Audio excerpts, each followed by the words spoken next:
Welcome to From the Book Nook. The cozy corner for book lovers. Each episode, join our guest hosts as they dive into summaries and insights. And stories that bring books to life. Let's turn the pages together. Welcome to another deep dive.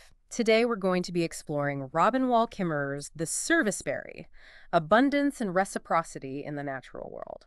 Yeah, sounds good. We're going to be taking excerpts from the book's Goodreads page. Okay. So that includes the book description, the author bio, and we've got some great community reviews to look at. Very cool. So are you ready to uncover some hidden gems about gift economies and their relationship with nature? Absolutely, I am. Yeah. And, Kimmerer is a great storyteller. Yeah. She really is. And the serviceberry tree, which kind of plays a central role in this book. Yeah. Such a wonderful symbol for the ideas she's exploring. Yeah, I love that. And speaking of the serviceberry, I just have to share this really evocative description from one of the Goodreads reviewers. Okay. This is Ken, and he says, "Imagine a fruit that tastes like a blueberry, crossed with the satisfying heft of an apple, a touch of rose water, and a minuscule crunch of almond-flavored seeds." Wow. Now, I don't know about you, but That's quite the description. it just makes me want to go find some serviceberries. Yeah, it does sound pretty delicious. Yeah. But as Kimmerer illustrates, the serviceberry is so much more than just a tasty treat. Right. It plays this really vital role in the ecosystem, Right? and it generously provides sustenance for a variety of creatures. Yeah. I noticed a lot of the reviewers mentioned cedar waxwings. Oh, yeah. These birds love serviceberries. I bet. But it's not just birds. It really supports a whole web of life. Yeah. And that really demonstrates this interconnectedness that's at the heart of Kimmerer's message. Absolutely. And that brings us perfectly to Kimmerer's central argument, Okay. which is contrasting the market economy with this concept of a gift economy as observed in nature. Right. It's almost like she's inviting us to view the world through a new lens, Right. one that emphasizes abundance and sharing rather than, scarcity and competition. Yeah. Yeah. I think she does a great job of that. Yeah.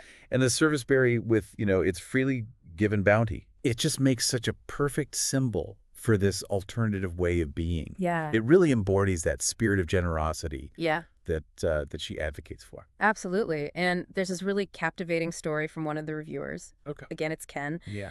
And it really captures this idea beautifully. Okay. He talks about an indigenous hunter who, when asked where he would store all the meat from a successful hunt, Oh, wow. he replies, "In my neighbors' bellies." That's great. Isn't that just like a perfect image of a gift economy in action? It really is. Uh-huh. It speaks volumes, about the core principles that are at play here. Yeah. It's about sharing generosity, abundance, trust, and mutual care. Yeah. And there's no mention, bartering, Right. no contracts or profit margins. Nothing like that. It's really about ensuring the well-being of the community as a whole. Uh-huh. And that's such a powerful contrast to kind of the individualistic, often transactional nature of the market economy. Yeah, I think it makes you think, have we lost something essential in Mhm. our modern way of life?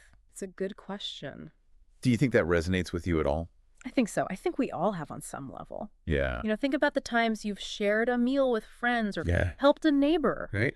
volunteered your time for a cause that you care about. Yeah. All these acts of generosity, often, without any expectation of reward, Right. those are glimpses of a gift economy in action. I think that's a really great point. Yeah. It seems like we're constantly bombarded with this message of scarcity. Yeah. Like there's not enough to go around. We Right. need to compete. Yeah. We need to constantly strive for more. Always wanting more. But Kimmerer's challenging that scarcity mindset, She is. inviting us to consider this different perspective. Mhm. And she really critiques the market economy, Yeah. doesn't she?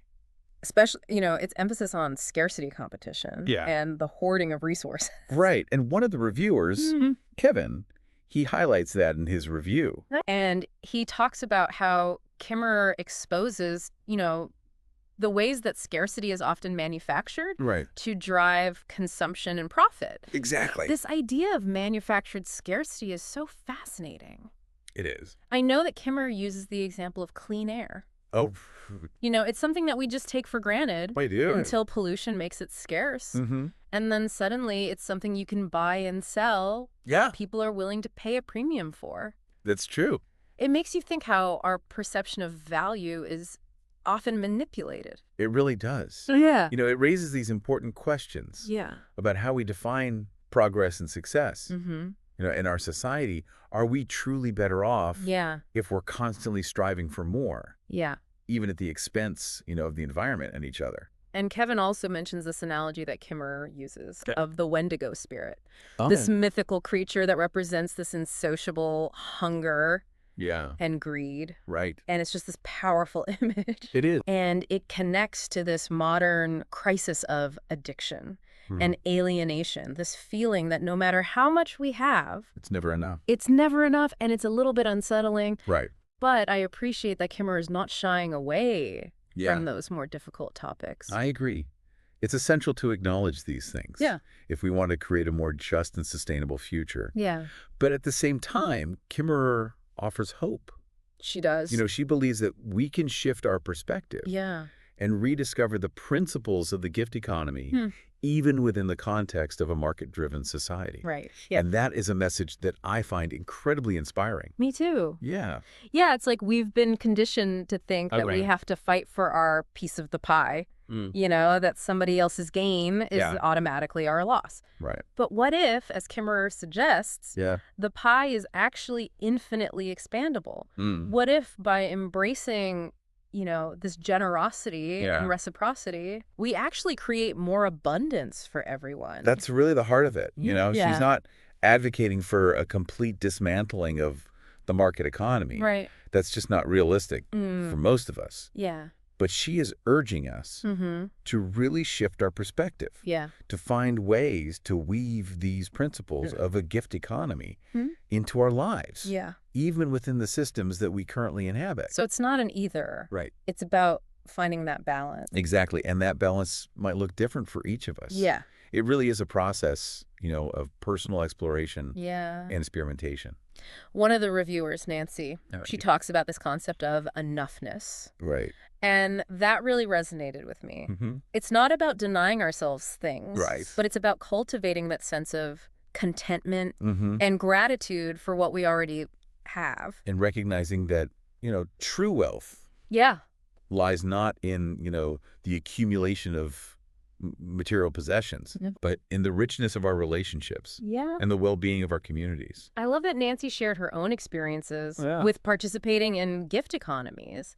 She talked about giving away things she no longer needed, Oh, on social media, Right. sharing her abundance of apples with Mhm. friends and neighbors, contributing to little free libraries Oh, nice. and a community quilt group. That's cool. It's just so inspiring Yeah. to see how she's integrating these principles into her daily life. Those are wonderful examples, Yeah.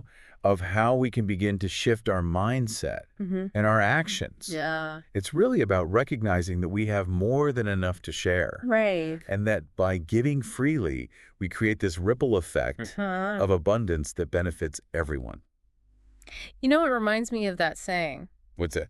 the more you give, the more you receive. Oh, yeah. It might sound counterintuitive, It does? but in my experience, it's absolutely true. Yeah. And this brings us to another really important aspect Yeah, okay. of a gift economy, Yeah. this idea of reciprocity. Mm. It's not just about giving without expectation of return. Right. It's about recognizing this interconnectedness of everything Right. and understanding that our well-being Yeah. is inextricably linked It is. to the well-being of the whole. The whole, yeah. So it's not just altruism or Right. charity. Yeah. It's about recognizing that we are all a part Mhm. of this web of mutual support. Yeah. And that when we give to others, Uh-huh. we're also giving to ourselves. Precisely. It's about cultivating a sense of gratitude Yeah. for the gifts that we receive from others, Okay. both human and non-human, Right. and finding ways to give back in return. And Kimmerer provides some powerful examples of this She does. from indigenous cultures. Mhm. Kevin mentions in his review Yeah. the dish with one spoon treaty, Oh, yeah. which emphasizes sharing and cooperation Right. among different nations. Different nations, yeah. And I know she also talks about Mm-hmm. the honorable harvest, Right. this beautiful set of guidelines It is. for taking from the earth Yeah. in a respectful and sustainable way. Right. And Karen mentioned this in her review. It really struck me. Yeah, the honorable harvest is all about Yeah. taking only what you need, Right. leaving enough for others, Mm-hmm. and minimizing harm. Yeah. It's a powerful reminder that we're not separate from nature, Right. but rather a part of it, Yeah. and that our actions have consequences. It's like we've forgotten how to be good guests Yeah. on this planet. I think that's a really insightful way to put it. Yeah. We've become so focused on our own needs and desires Right. that we've lost sight of our responsibilities Yeah. to the larger community of life. But it's not just about our relationship with nature. It's Right. about how we treat each other. Mm-hmm. You know, Kimmerer shows us that the principles of a gift economy Yeah. can manifest in countless ways, even within a market-driven society. Absolutely. Think about public libraries, Yeah. where knowledge is freely shared, Right? or online resources like Wikipedia, Mm-hmm. which rely entirely on volunteer contributions. That's amazing. Powerful examples Yeah. of the gift economy in action. And then there are all those informal ways. Right. We participate in gift economies every day, Yeah. sharing produce from our gardens, Yeah. donating books to little free libraries, Mhm. helping a friend move, Right. or just offering a listening ear Absolutely. to someone who needs it. Those are all great examples. Yeah, this deep dive is really making me think Mm-hmm. about the ways that I participate in both gift and market economies. Mm-hmm. And I'm starting to see how those two systems can coexist Right. and how we can make conscious choices to shift the balance Yeah. toward more reciprocity and generosity. It's an ongoing process. Yeah. Have you ever thought about it in those terms? Oh, all the time. Yeah, It's a fascinating exploration. it is. And I encourage you to continue reflecting Yeah. on your own experiences and values. Yeah. What feels aligned for you? Mm. Where do you see opportunities Yeah. to bring more of the gift economy into your own life?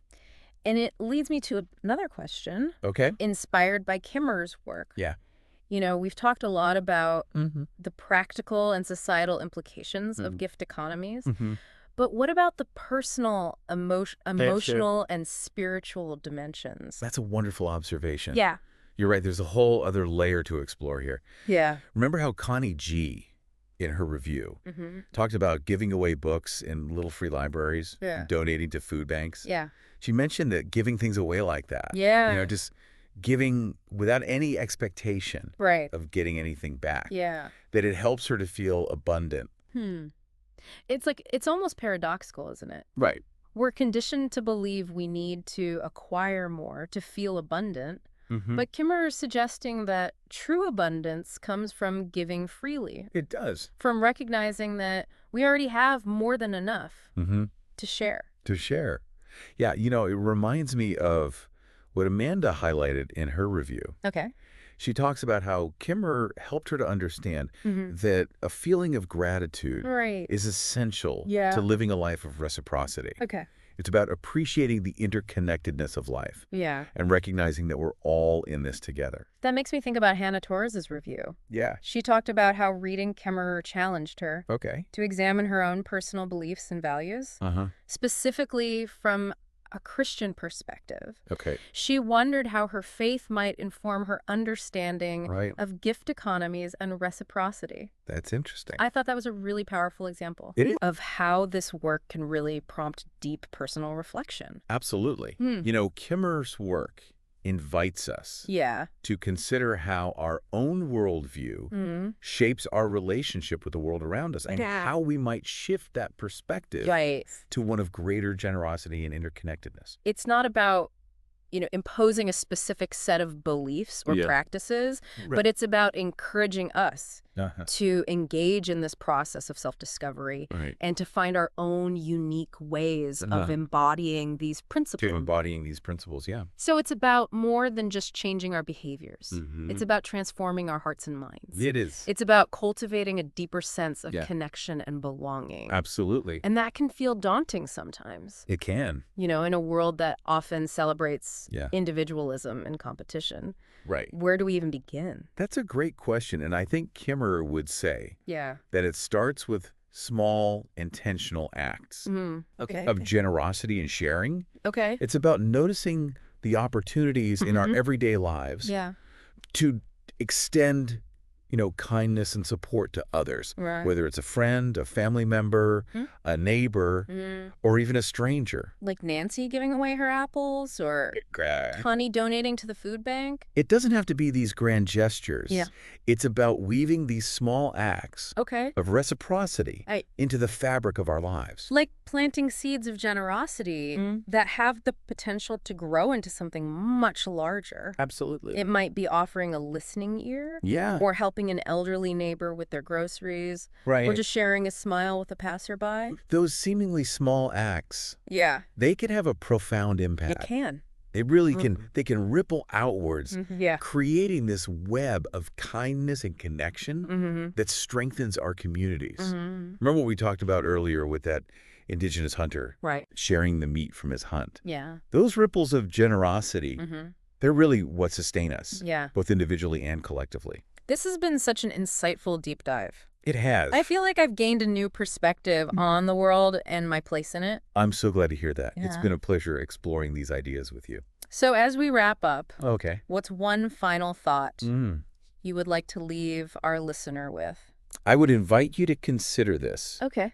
What small act of generosity or sharing Yeah. could you practice today to embrace the spirit of the gift economy? Okay. It doesn't have to be anything grand or complicated. Right. It could be as simple as offering a genuine compliment, Yeah. helping a colleague with a task, or donating to a cause you care about. Okay.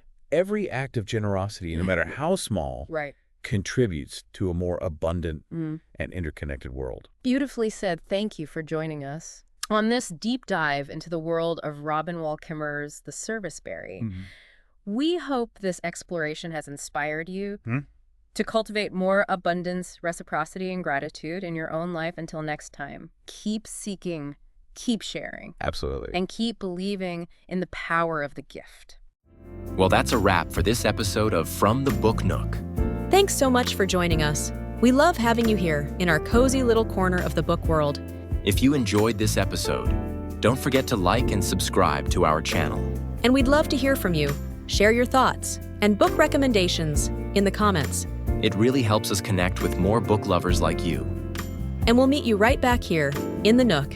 Until next time, keep turning those pages. Happy reading. Happy reading.